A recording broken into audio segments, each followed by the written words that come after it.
Generalmente Moloch es representado como una figura humana con cabeza de carnero o becerro, sentado en un trono y con una corona u otro distintivo de la realeza, por ejemplo, un báculo. Los sacrificios preferidos por Moloch eran los niños, especialmente los bebés, por ser los seres más puros y, según las creencias paganas, más llenos de energía vital. En los templos en los que se rendía culto a Moloch se encontraba una enorme estatua de bronce de ese dios. Esa estatua estaba hueca y la figura de Moloch tenía la boca abierta y los brazos extendidos, con las manos juntas y las palmas hacia arriba, dispuesto a recibir el holocausto. Dentro de la estatua se encendía un fuego que se alimentaba continuamente durante el holocausto. En ocasiones los brazos estaban articulados, de manera que los niños que servían de sacrificio se depositaban en las manos de la estatua, que por medio de unas cadenas se levantaban hasta la boca, introduciendo a la víctima dentro del vientre incandescente de aquel terrible dios. Plutarco relata lo siguiente en Supersticiones, página 171. Antes de que la estatua fuese llenada, se inundaba la zona con un fuerte ruido de flautas y tambores, de modo que los gritos y lamentos del bebé no alcanzaban a los oídos de los padres ni de la multitud. Diodoro escribió: había en la ciudad una imagen de bronce de Cronos. Este dios griego es relacionado con el dios Moloch. Este tenía las manos extendidas, las palmas hacia arriba, y cada niño que era colocado en ellas era subido y caía por la boca abierta dentro de aquel fuego. Teodoro también relata que los familiares tenían prohibido llorar, y que cuando la ciudad de Cartago fue derrotada por Agatocles, los nobles cartagineses creyeron que habían disgustado a Moloch y que por esta causa habían sido derrotados. De manera que reunieron la mayor cantidad de niños, intentando compensar al dios, y realizaron un holocausto con niños de las mejores familias. Se cree que ese día sacrificaron alrededor de 300 niños de manera ininterrumpida. La gigantesca estatua de bronce estaba al rojo vivo, y las tropas que sitiaban la ciudad asistían al macabro espectáculo desde las murallas exteriores que ya habían conquistado. Los que ofrecían a sus hijos quedaban convencidos que los niños morían felices, porque el fuego producía en la cara de los niños una aparente risa al contraerse la piel. A esta risa le llamaban risa sardónica, puesto que creían que reían al morir. Acá había un imperio. Él tenía su imperio, tenía los sacrificios humanos de niños inocentes. Y vino esta mujer, que es la Virgen, y destruyó su imperio cuando aparece la Virgen de Guadalupe con su niño, anunciando a los indígenas y a todos nosotros que ella vive y que ella viene como madre a enseñarnos y a traernos a su Hijo Jesús. El demonio está enfurecido con eso, pero dice: ustedes son unos estúpidos, porque ustedes fueron descuidando las cosas y yo ahora volví a tener mi imperio. Empecé con los sacrificios humanos de vuelta porque eso me da culto. La sangre de los niños inocentes a mí me da culto. Pero el peor pecado en México, esto es una consecuencia de otros pecados. Yo creo que lo peor que pudo haber hecho México es sacar a Dios del corazón del hombre, de la sociedad, del reinado social de Cristo en México como venía estando. Sacado Dios de una nación, no podemos comportarnos de otra manera que como salvajes, porque el hombre está hecho para Dios, y sin Dios se vuelve salvaje, y las consecuencias son estas. Y entonces dice el demonio que él tiene poder para cobrarse una vida adulta en México por cada niño abortado, es decir, a través de los secuestros, de los narcos, etcétera, que mueren adultos de la misma manera como son y matan a los niños, ¿no? Con muertes atroces, decapitados, con ácidos, quemados, desaparecidos, etcétera, ¿no? Lo que es triste y lastimoso es que estas costumbres llegaron a filtrarse en las filas del pueblo que Dios había elegido para que reprendiera estas prácticas y enseñara la verdadera adoración. que por ende nunca incluyó el sacrificio de seres humanos. Esta práctica debe ser una reprensión para todos los que vivimos hoy. Nos enseña que una mala interpretación puede llevarnos a cometer errores peligrosos.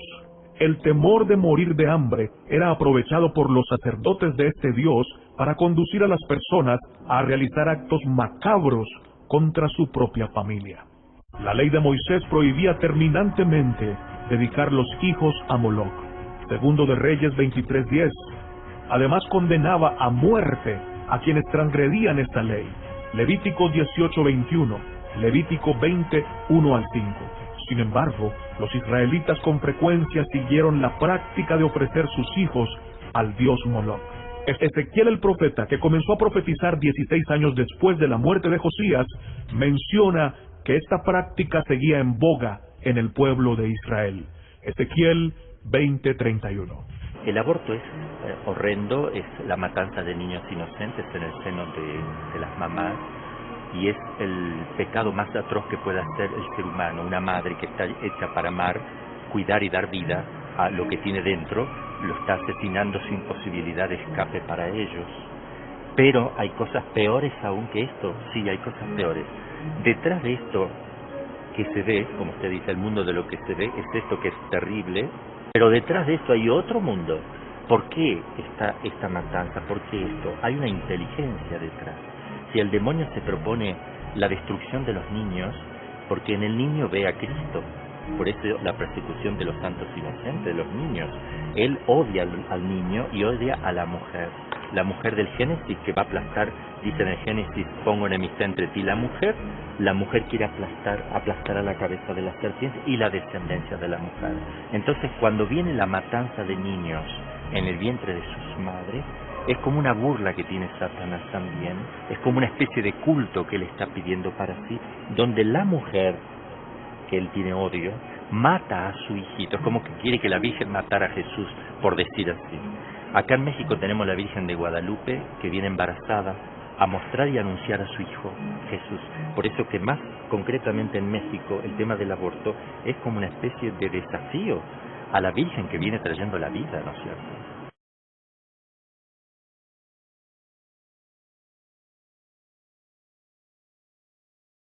Fíjate ahora cómo esta chica con el rostro cubierto, con una caña, golpea al vallado metálico. Detrás del vallado metálico sí están los cordones de la infantería de la Federal. Aquí una pelea entre una mujer con el rostro cubierto, un muchacho con la bandera papal que se planta aquí frente a la catedral.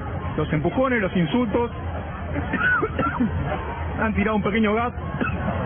Sí, Pancho, te cubrimos nosotros un poco. A partir de ese lugar donde...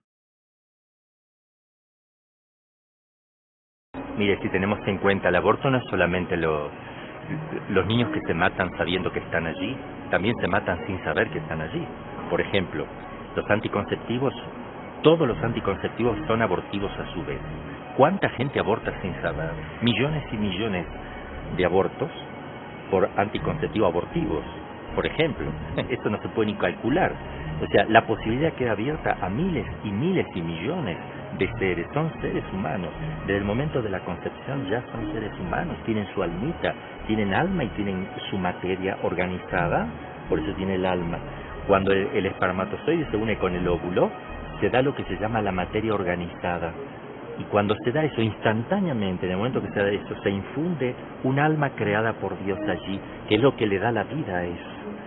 Entonces, en el momento en que se produce esa unión, sin tiempo, todo se da instantáneamente, pero con un orden lógico, materia organizada, alma infundida, allí hay vida. Por más que se vea un puntito, está todo el código genético allí, en esa concepción. ¿Cuántas miles y miles? Después también, si queremos considerar los abortos, ya de niños de un mes, 2, 3, para adelante, ¿no? Entonces vi unas mujeres arrastradas por cadenas, llevaban cargas como mulas, eran golpeadas atrozmente y atormentadas, les abrían sus vientres, las dejaban gritar, las despedazaban, les daban con unas cuerdas como de hierro, le daban como unas cuerdas como de hierro, las insultaban, le mostraban sus crías, entre paréntesis hijos, que ellas habían asesinado, y se las amarraban a sus pechos.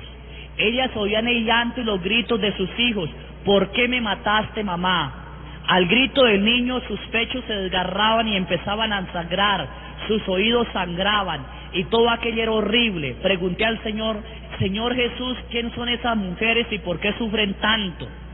Me contestó: son todas aquellas que han matado a sus hijos en el aborto. Sufren porque hicieron de sus vientres tumbas, y el vientre es para dar vida. El pecado del aborto le es muy difícil a mi padre perdonarlo. No basta con confesarlo si no hay un verdadero arrepentimiento. Y el pecado del aborto. No basta con decir: Padre, yo aborté, si no hay un verdadero arrepentimiento. Es uno de los pecados difíciles, y este es el castigo particular fuera de los otros. Hay que hacer mucha oración y penitencia pidiendo perdón y misericordia tanto a Dios Padre, creador de la vida, como al hijo que ellas asesinaron. Al hijo también se le debe pedir perdón. Sus gritos y llantos estarán diariamente enfrente al trono de Dios, y su sangre clamará desde la tierra al cielo. Y me dijo: ore por ellas, porque algunas están vivas y pueden arrepentirse, pues muchas van por el camino del infierno. Muchas van por el camino del infierno. Vi al lado de ellas hombres y mujeres que sufrían iguales tormentos que ellas, y pregunté: ¿estos quiénes son y por qué sufren igual tormento? El Señor me dijo: son todos los cómplices del aborto, los que les ayudaron. Aquí puede ir médicos, enfermeras, hermanos, padres de familia, compañeros, o alguna persona que escuchó que ellas iban a abortar y no dijo: no lo hagas. Entonces dése cuenta cómo van. Están vivos, dice, están vivos algunos y pueden arrepentirse. Solo van por el camino si no hay arrepentimiento.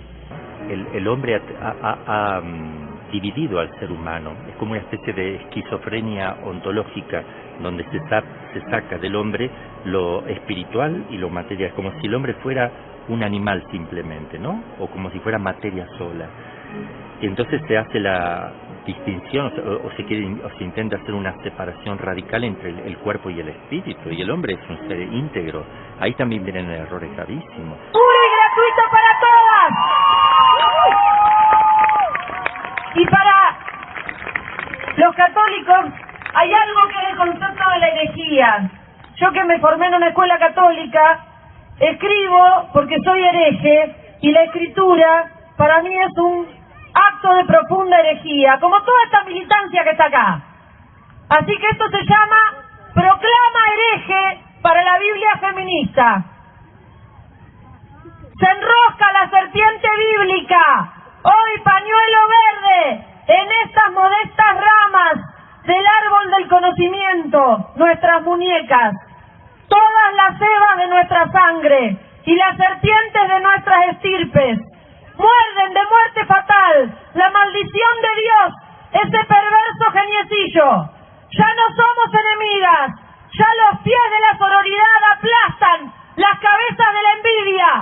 Todas las que llevamos como primero o como segundo el nombre de María, lo abortamos, y a los 3 días resucita, pero esta vez es una guerrera amazona, jefa de brujas, putas, tortilleras, trabas y aborteras, que redacta ningún mandamiento en tablas de piedra, sino en el vientre de la India. Madre tierra, una nueva teogonía. Evas, serpientes y Marías, dejamos la matanza entre nosotras para ir a envenenar a dentelladas los aquilinos talones patriarcales. El hombre está hecho para Dios, es decir, el corazón del hombre busca un ser supremo, una verdad total, un bien supremo. Eso está en el interior de cada persona. Si uno viviera la ley natural, llega a Dios. Viviendo y respetando la ley natural, llega a Dios, ¿no es cierto? Importante saber esto. Dios quiere y ama al hombre, quiere rescatar al hombre. la Virgen está haciendo su obra. Ella quiere llevar a los hombres a Dios, así como se presenta la Virgen de Guadalupe, mostrando su niñito en su seno, mostrando y anunciando su primera venida. También de alguna manera está anunciando la segunda, y ella de alguna manera anuncia la primera venida cuando muestra en su seno que viene su niño, pero está anunciando también que detrás también viene la segunda venida, y ella está preparando el camino de los hombres para que los hombres lleguen a la misericordia de Cristo. El pueblo sabe responder. A través de la adoración eucarística se va a responder reparación, a través del rezo del Santo Rosario, a través de la consagración al Corazón Inmaculado, salir a la calle y hacer lío, como dijo el Papa, es decir, no tener miedo, no tener miedo a los sacerdotes, no tener miedo a los obispos, no tener miedo a los laicos.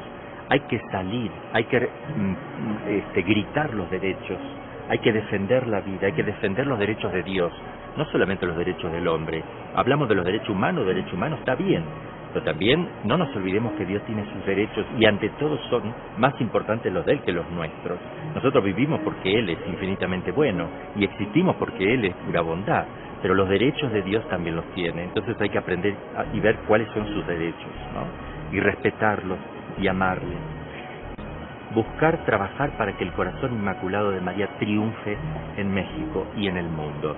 Y ese triunfo va a consistir en un trabajo especial que la Virgen va a hacer en el corazón de las personas para llevarlas a la misericordia infinita de Cristo.